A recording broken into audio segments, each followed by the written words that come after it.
മുഖ്യമന്ത്രി പറയുന്നത് എനിക്കിപ്പോൾ യാതൊരു ഉത്തരവാദിത്വമില്ല, ഞാനൊന്നും പറഞ്ഞില്ലേ നമനാരായണ എന്ന് പറഞ്ഞ പോലെയാണ് നമ്മുടെ മുഖ്യമന്ത്രിയുടെ പ്രതികരണം. അതിപ്പം മാത്രമാണ്, മുൻപല്ല. അദ്ദേഹം പറഞ്ഞത് ഇത് പിണറായി വിജയൻ സർക്കാരിൻ്റെ നേട്ടങ്ങളുടെ പട്ടികയിൽ ഏറ്റവും വലുത് ദേശീയപാതയുടെ വികസനമാണ് എന്നാണ് പറഞ്ഞത്. ഞാനതിന് രാഷ്ട്രീയത്തിലേക്കായി കടക്കുന്നതിനേക്കാൾ രാഷ്ട്രീയത്തെക്കാളേറെ ആശങ്കകളാണ് ഞാൻ പങ്കുവെക്കാൻ ആഗ്രഹിക്കുന്നത്. കേരളത്തിൻ്റെ ദേശീയപാതയിൽ ഇത്രയേറെ കോടികൾ ചെലവഴിച്ച് നമ്മൾ നടപ്പിലാക്കിയ പാത, എത്രയോ വീടുകൾ കുടിയൊഴിപ്പിച്ച് അവരെ മാറ്റി താമസിപ്പിച്ച് നടത്തിയ ഈ പാത വേണ്ടത്ര മുന്നൊരുക്കങ്ങളില്ലാതെ, കാര്യമായ പരിശോധനകളില്ലാതെ, ആവശ്യത്തിന് റിവ്യൂകൾ നടത്താതെ, കഴിഞ്ഞ പ്രാവശ്യം വെള്ളപ്പൊക്കം ഉണ്ടായപ്പോൾ എല്ലാ മന്ത്രിമാർക്കും എല്ലാവർക്കും അറിയാം വെള്ളം വീടുകളിലുണ്ടെന്ന്. ഒരു കൊല്ലം മുമ്പ് നടന്നതാണത്. എന്ത് കറക്റ്റീവ് മെഷർ എടുത്തു? എം പിമാരുടെ കോൺഫറൻസിൽ നമ്മൾ ഉന്നയിച്ച ശേഷം എന്ത് കറക്റ്റീവ് മെഷർ എടുത്തു? എല്ലാ ഓഫീസേഴ്സ് മീറ്റിങ്ങിലും ഞങ്ങളിത് പറയുമ്പോൾ എന്ത് കറക്റ്റീവ് മെഷർ എടുത്തു? ഇതിൽ ഒന്നാം പ്രതി ദേശീയപാതയാണ്, അതേപോലെ തുല്യപ്രതിയാണ് കേരള സർക്കാർ. ഇക്കാര്യത്തിൽ അവർക്ക് ഒഴിഞ്ഞു മാറാൻ പറ്റില്ല. ഈ കാര്യത്തിൽ നമ്മളെ നാട്ടിലെ ദേശീയപാതയുടെ വികസനം സ്വപ്നം കണ്ട് സ്ഥലവും വീടും എല്ലാം ഒഴിഞ്ഞു കൊടുത്ത് നമുക്ക് നാട്ടിൽ നല്ല പാത ഉണ്ടാക്കണമെന്ന് ആഗ്രഹിക്കുന്നവരെ മുഴുവൻ വിഡ്ഢികളാക്കിക്കൊണ്ട് വൻ കൊള്ളയാണ് ദേശീയപാതയുടെ പേരിൽ അവിടെ നടന്നിരിക്കുന്നത് എന്നുള്ളതാണ് യാഥാർത്ഥ്യങ്ങൾ. വിശദാംശങ്ങൾ കൂടുതൽ പഠിച്ച് മനസ്സിലാക്കിക്കൊണ്ട് വരും. കാര്യങ്ങളിലെ ഈ പറയുന്ന പോലെ നിലമ്പൂർ അടക്കമുള്ള മണ്ഡലങ്ങളിൽ ഇത് വലിയ ചർച്ചയാവുന്നുള്ള കാര്യത്തിൽ ഉറപ്പാണ്. കാര്യം മലപ്പുറം അടക്കമുള്ള സ്ട്രെച്ചിലാണ്. ഇതിൽ സ്പെസിഫിക്കലി ചോദിക്കാനുള്ളത്, ഈ 77 കിലോമീറ്റർ സ്ട്രെച്ച് മലപ്പുറത്തുള്ള സ്ട്രെച്ച് പണിഞ്ഞത് ഹൈദരാബാദിലെ ഒരു പ്രമുഖ കൺസ്ട്രക്ഷൻ കമ്പനിയാണ്. അത് ഹൈദരാബാദിൽ തെലങ്കാനയിൽ കോൺഗ്രസ് സർക്കാർ വളരെയധികം ഡെവലപ്മെന്റ്. നിങ്ങൾ മനസ്സിലാക്കേണ്ടത് ഇതിനകത്തേക്ക് രാഷ്ട്രീയം കൊണ്ടുവരേണ്ട കാര്യമില്ല. ഏത് കൊമ്പത്തിരിക്കുന്ന കൺസ്ട്രക്ഷൻ കമ്പനി ആയാലും തിരക്കേടില്ല. നിങ്ങൾ ഏതെങ്കിലും ആളെ വെറുതെ വിട്ടിട്ടുണ്ടോ കോൺഗ്രസ്സുകാരനെ? ദേശീയപാത അതോറിറ്റി കോൺഗ്രസ്സുകാർ ആരാണ് അയാൾ നിങ്ങൾക്ക് തീർച്ചയായും അറിയാം. എനിക്കറിയാം ആ കൺസ്ട്രക്ഷൻ കമ്പനി ആരാണെന്ന്. ഞാൻ ഒരു കാര്യം ഉറപ്പിച്ച് പറയാം, കേരളത്തിലെ കോൺഗ്രസുമായിട്ട് ഈ പറയുന്ന ദേശീയപാത അതോറിറ്റിയിലെ കമ്പനികൾക്ക് 1% പോലും ബന്ധമില്ലാന്ന് ആണത്തത്തോടെ പറയാൻ പറ്റും ഞങ്ങൾക്ക്. എൻ്റെ മണ്ഡലത്തിലുണ്ടല്ലോ 120 കിലോമീറ്റർ ദേശീയപാത. ഞാൻ ആത്മാഭിമാനത്തോടെയാണ് പറയുന്നത്, വെല്ലുവിളിച്ചുകൊണ്ടാണ് പറയുന്നത്. ആ ദേശീയപാതയുടെ അവരുടെ ഒത്താശക്കോ അവരുടെ ഓശാരത്തിനോ ഒരു ഇഞ്ച് നിന്നവരല്ല ഞങ്ങളാരും. ക്ലിയർ. ഏതോ കൊമ്പത്തിരിക്കുന്നവനായാലും കുറ്റം ചെയ്താൽ ശിക്ഷിക്കപ്പെടണം. ഞങ്ങൾക്ക് ഒരാളും ഇല്ല ഞങ്ങളുമായി ബന്ധപ്പെട്ട്. ഹൈദരാബാദിലാണ് കുറേ കൺസ്ട്രക്ഷൻ നടന്നത്. ഹൈദരാബാദിൽ ഇപ്പോഴാണ് തെലങ്കാന 1.5 വർഷമായിട്ടുള്ള കോൺഗ്രസ് സർക്കാർ വന്നിട്ട്. അതിന് മുമ്പ് ഭരിച്ചത് ആരാ? ദേശീയപാത ആരാ നിയന്ത്രിക്കുന്നത്? ഞങ്ങളാണോ? കഴിഞ്ഞ 11 കൊല്ലമായിട്ട് നിയന്ത്രിക്കുന്ന ആരാ? പിന്നെ ഇതിനകത്ത് ഞാൻ പറഞ്ഞില്ല, അതിനകത്ത് ആരായാലും തിരക്കേടില്ല. ഇത് കൊള്ളയാണ് നടന്നിരിക്കുന്നത്, ഭീകരമായ കൊള്ളയാണ് നടന്നിരിക്കുന്നത്. സംസ്ഥാന ഗവൺമെൻറ് എന്തുകൊണ്ട് ഫലപ്രദമായ പരിശോധന നടത്തിയിട്ടില്ല എന്നതിൽ അവർക്ക് സമാധാനം പറയേണ്ടി വരും. ഇതിനകത്ത് ഞങ്ങളോട് കൃത്യമായിട്ടും ഇതിനെന്ത് വിലയിരുത്തുന്നത് അവർ പറഞ്ഞു ഞങ്ങളോട് കൺസൾട്ട് ചെയ്തില്ല. എന്തൊരു ന്യായമാണ്? നിങ്ങളുടെ ഭൂമി, നിങ്ങൾ കൊടുത്ത ലാൻഡ്, നിങ്ങളുടെ മുന്നിലൂടെ റോഡ് കൺസ്ട്രക്ട് ചെയ്ത് വീടുകൾ മുഴുവൻ വെള്ളത്തിലാവുമ്പോൾ ഞങ്ങളോട് കൺസൾട്ട് ചെയ്തിട്ടില്ല എന്ന് പറഞ്ഞ് മാറി നിൽക്കുകയാണോ സാർ? ഇനി വാദത്തിന് വേണ്ടി സമ്മതിച്ചാൽ തന്നെ അവരെ വിളിച്ചുകൂട്ടി ഇതല്ല ചെയ്യേണ്ടതെന്ന് പറയേണ്ട ഉത്തരവാദിത്തം എന്താണ്? നിങ്ങളുടെ അലൈൻമെന്റ് ചോദിക്കേണ്ട ഉത്തരവാദിത്തം ഗവൺമെന്റിന് ഇല്ലേ? What is this? അപ്പം അത് വളരെ വളരെ ഗൗരവതരമായിട്ടുള്ള കാര്യമാണ്, സംശയമില്ല. അഴിയൂര് മുതൽ വെങ്ങളം വരെയുള്ള റീച്ച് 1900 കോടിക്ക് അദാനിയാണ് അത് കരാറെടുത്തത്. പക്ഷേ ഇതിന്റെ വിശദാംശങ്ങളെല്ലാം പുറത്തു വരും. ഇതുമായി ബന്ധപ്പെട്ടുള്ള വിശദാംശങ്ങളെല്ലാം പുറത്തു വരണം, ഒരു സംശയം വേണ്ട. ഇത് കേരളത്തിൽ കോൺട്രാക്ട് എടുക്കുന്നു, സബ് കോൺട്രാക്ട് കൊടുക്കുന്നു. കോൺട്രാക്റ്റും സബ് കോൺട്രാക്റ്റും തമ്മിലുള്ള വൈഡ് ഗ്യാപ്പ് അതൊക്കെ പബ്ലിക് ഡൊമൈനിലുണ്ട്. അതിന്റെ ആധികാരികത മനസ്സിലാക്കാതിരിക്കുന്നുള്ളൂ. എന്തായാലും പിന്നെ 29-ാം തീയതി പബ്ലിക് അക്കൗണ്ട്സ് കമ്മിറ്റി തന്നെ ദേശീയപാതയുമായി ബന്ധപ്പെട്ടുള്ളൊരു മീറ്റിംഗ് നടത്തുന്നുണ്ട്. ഞങ്ങൾ മറ്റു വിഷയങ്ങളുമായി ബന്ധപ്പെട്ട് നടത്തുന്നുണ്ട്. കേരള വിഷയം എന്തായാലും അവിടെ ചർച്ച ചെയ്യപ്പെടും. മനസ്സിലായില്ലേ? എന്തായാലും ഇന്ത്യയിലെ ഏറ്റവും പ്രധാനപ്പെട്ട പാർലമെന്ററി കമ്മിറ്റികളൊന്നാണല്ലോ പബ്ലിക് അക്കൗണ്ട്സ് കമ്മിറ്റി. നമ്മൾ സാമ്പത്തിക വിഭാഗ സമാഹരണവുമായിട്ടൊക്കെ ബന്ധപ്പെട്ടും അതുമായി ബന്ധപ്പെട്ട് സാധാരണക്കാരൻ്റെ നികുതി പണം അത് ജനത്തിന് ഉപയോഗപ്രദമായിട്ട് പോയിട്ടുണ്ടോ അല്ല പോക്കറ്റിൽ പോയിട്ടുണ്ടോ എന്ന് മനസ്സിലാക്കണമല്ലോ. അതുകൊണ്ട് അതുമായി ബന്ധപ്പെട്ട് വിളിക്കുന്ന ചർച്ചകൾ ഇത് ചർച്ച ചെയ്യപ്പെടും. വിശദാംശങ്ങൾ ഞങ്ങൾ ചോദിക്കും. ഈ പാളിച്ചകൾ തുറന്നു കാണിക്കേണ്ട സമയത്ത് സർക്കാർ അതിന്റെ ക്രെഡിറ്റ് എടുക്കാൻ ഇരിക്കുകയായിരുന്നു എന്ന ആരോപണം കോൺഗ്രസിനുണ്ട് സംസ്ഥാനത്ത്. അല്ല, ക്രെഡിറ്റ് എടുക്കേണ്ടത് അവരെടുത്തു. പക്ഷെ ഇപ്പോഴെന്താ ക്രെഡിറ്റിന് പിൻവലിക്കുന്നതാണ് ഞങ്ങളുടെ ചോദ്യം. അപ്പം ക്രെഡിറ്റ്, നേട്ടത്തിൻ്റെ ക്രെഡിറ്റ് ഉണ്ടെങ്കിൽ ഈ കുഴിയുടെ ക്രെഡിറ്റും ഉണ്ട്. ആർക്കാണ് പിന്നെ? വികസനം എന്ന് പറയുന്നത് സർക്കാരുകളുടെ തുടർച്ചയാണ്. ഇത് ചെയ്തുകൊണ്ടേയിരിക്കും. അതൊരു പ്രോസസ്സാണ്. പക്ഷെ ചെയ്യുന്ന പ്രവൃത്തികളെ മോണിറ്റർ ചെയ്യും. അവിടെ കുറ്റമറ്റതാണ് എന്ന് നിങ്ങൾക്കറിയാലോ. പാലാരിവട്ടം പാലം വീണപ്പോൾ എന്തായിരുന്നു സ്ഥിതി? നിങ്ങൾ മാധ്യമക്കാർ വെറുതെ വിട്ട അദ്ദേഹത്തിന് അതിനുശേഷം ശരിയായ ആരോഗ്യം പോലും ഉണ്ടായിട്ടില്ല. ആ മന്ത്രിക്ക് ഒരു മന്ത്രിയെ ടാർജറ്റ് ഇട്ട് തീർത്തതല്ലേ. ഇപ്പോൾ പാലാരിവട്ടം പാലത്തിലൂടെ തന്നെ എല്ലാവരും യാത്ര ചെയ്യുന്നുണ്ടല്ലോ. അതിനേക്കാൾ എത്ര എത്ര എത്ര എത്ര ഗൗരവതരമാണ് ഈ വിഷയം. ഇതൊരു സ്ഥലത്തല്ല, മിക്കവാറും എല്ലാ ജില്ലകളും. അതും ചെറിയ മഴ തുടങ്ങിയതേ ഉള്ളൂ. ഇനി വലിയ പ്രളയവുമെല്ലാം വന്നു കഴിഞ്ഞാൽ എന്തായിരിക്കും സ്ഥിതി?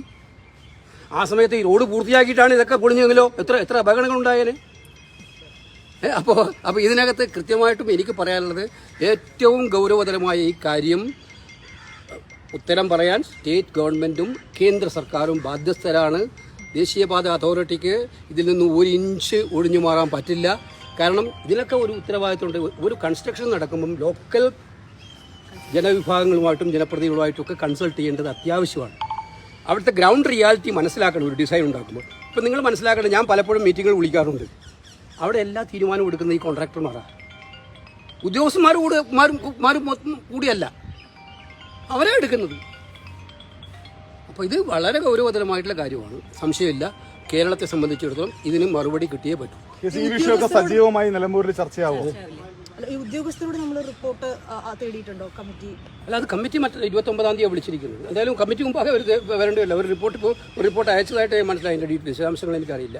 കമ്മിറ്റിയുടെ കാര്യങ്ങൾ കമ്മിറ്റി വിളിച്ചിരിക്കുന്നത് ഞങ്ങൾ ഒരു സോമോട്ടോ സബ്ജക്റ്റ് ഉണ്ട്. ദേശീയപാതയുടെ ടോളും ദേശീയപാതയുടെ റോഡുകളും ഇതുമായി ബന്ധപ്പെട്ട കാര്യങ്ങളുമായി ബന്ധപ്പെട്ട് അതിൻ്റെ ഒരു മീറ്റിംഗ് ആണ്. ഇപ്പോൾ കേരള കോൺടെസ്റ്റിൽ ആ വിഷയങ്ങളും ചർച്ച ചെയ്യും. നിലമ്പൂർ ഇത് വളരെ സജീവമായിട്ടുള്ളൊരു ചർച്ചാ വിഷയമാവും. അല്ല, തിരഞ്ഞെടുപ്പിൽ ചർച്ചാ വിഷയമാവില്ലോ, ഇതിലൂടെ രാഷ്ട്രീയ പാർട്ടികളല്ലേ തീരുമാനിക്കുന്നത്. അതെന്തായാലും വരട്ടെ.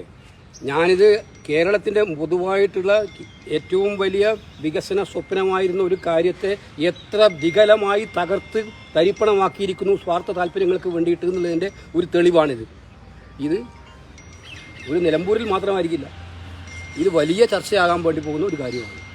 ഇതൊരു കാരണം കഴിഞ്ഞ തവണ ഈ വൈബിലിറ്റി ഗ്യാപ്പ് പറഞ്ഞല്ലോ, ഈ സബ് കോൺട്രാക്ടറും കോൺട്രാക്ടറും തമ്മിൽ സംബന്ധിച്ച് കേരള കോൺഗ്രസ് അല്ല KPCC ഒരു ആരോപണം ഉന്നയിച്ചിട്ടുണ്ട്. അഴിമതിയാണ്. അതിനുള്ള അങ്ങയുടെ അത് ഞാൻ പറഞ്ഞല്ലോ, ഞാനിപ്പോൾ ഒരു ഒഫീഷ്യലായിട്ടുള്ളൊരു മീറ്റിംഗ് കൂടെ ഉള്ളത് കൊണ്ട് അതിൻ്റെ വിശദാംശങ്ങൾ വരട്ടെ. എന്തായാലും എല്ലാ വിശദാംശങ്ങളും വരും. ഞങ്ങൾ അതിനകത്ത് പിന്നാലെ ഉണ്ട്, എന്തായാലും ഉണ്ട്. ഈ കാര്യങ്ങൾ എന്തൊക്കെ സംഭവിച്ചിട്ടുണ്ടെന്ന് മനസ്സിലാക്കാൻ വിശദാംശങ്ങൾ വരും. അതിനകത്ത് ഗഡ്കരിക്ക് ഒരു വ്യക്തിപരമായിട്ട് ഇത് രാജിവെക്കണോ അല്ലെങ്കിൽ ഉത്തരവാദിത്തം വരട്ടെ.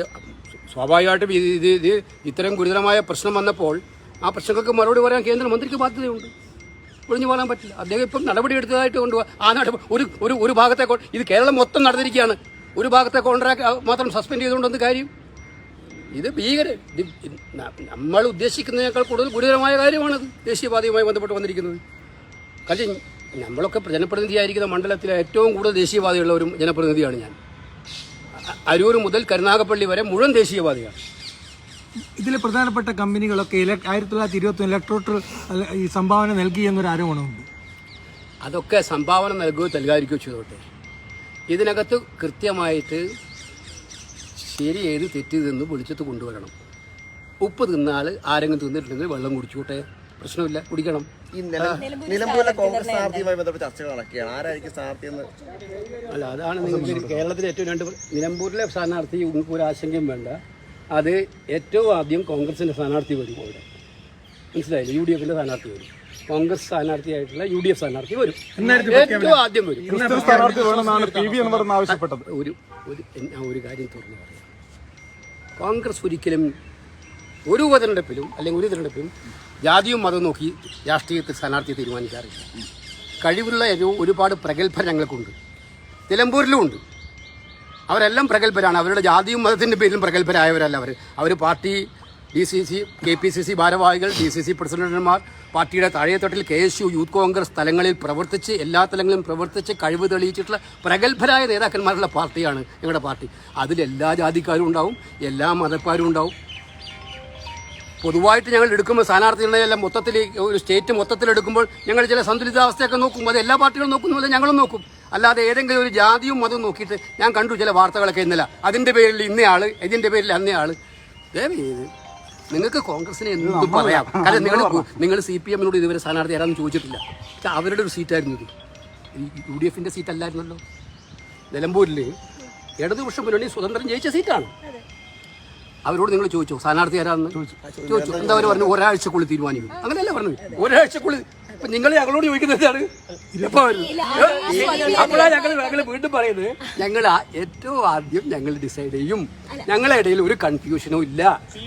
പക്ഷേ ഞങ്ങൾക്കൊരു പ്രോസസ്സുണ്ട്.